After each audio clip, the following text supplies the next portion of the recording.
Hey there, this is Thomas. Better Mindsets, Better Life.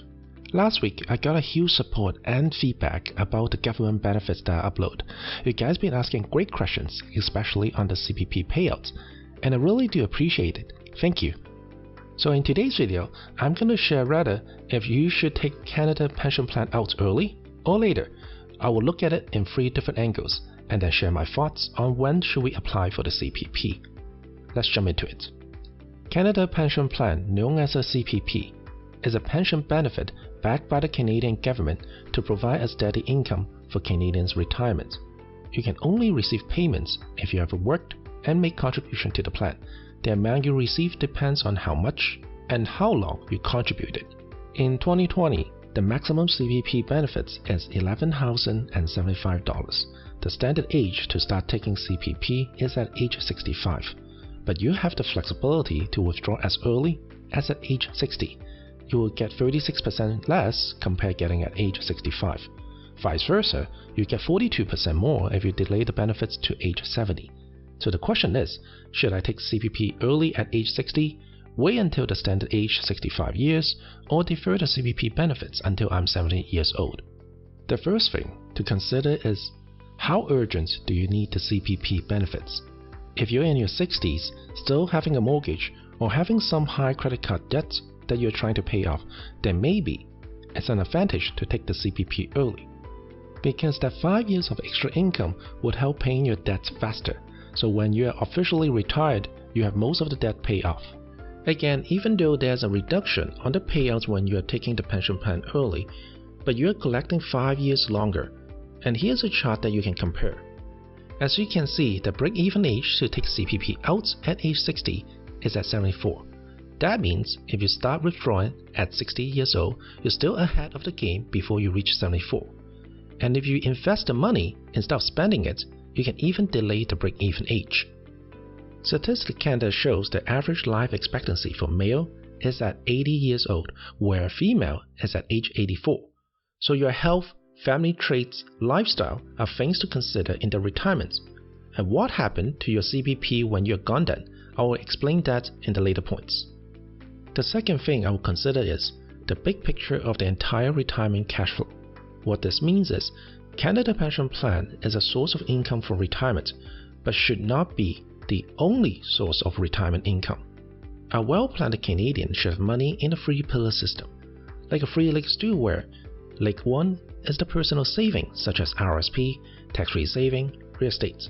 Leg number 2 is the work-based benefits like the work pension and the work RSP.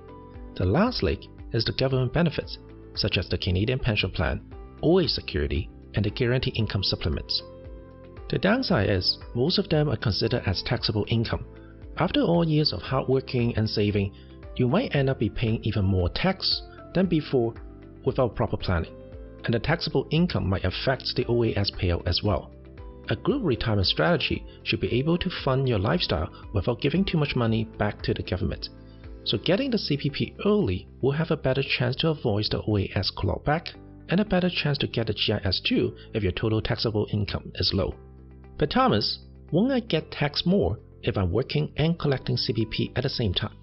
That's true, but if you don't need the CPP portion right away, you can take the CPP out and put it into the RSP to even out the taxable income. The last reason to consider is, what happened to the CPP money when you're dead? I will share 2 stories to let you understand better. First story, we have Andrew here.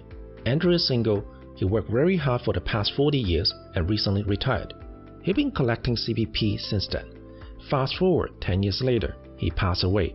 His assets, which includes his work pension plan and his RSP, will be paid in full, 100% going into his estate. However, for his CPP, the government will keep the remaining and issue a one-time $2,500 check to his estate. Yes, his estates do not get to keep the unused portion. The second story is about Henry and Mary. They are both retired as well and been collecting CPP.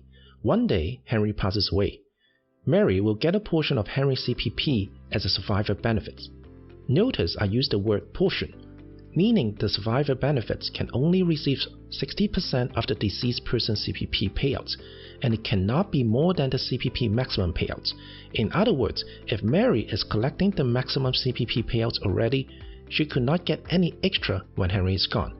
And by the time Mary passed away, the government stops paying the CPP and only issue a $2,500 check to the family. So based on the 3 reasons above, I found it very compelling to withdraw CPP early at age 60.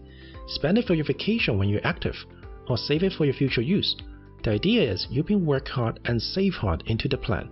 If you don't use it, you don't get to keep it. But remember, this is not a one-size-fits-all solution. Everyone has their own definition of retirement.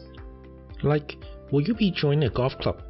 Do you foresee downsizing your home? Or are there any health concerns? Best is to contact your financial planner for more accurate planning. What do you think about this video? Do you think it makes sense to withdraw CPP early? Leave your comment below. This is Thomas. If you want more money-related video like this one, click the subscribe button now, and I will see you next week.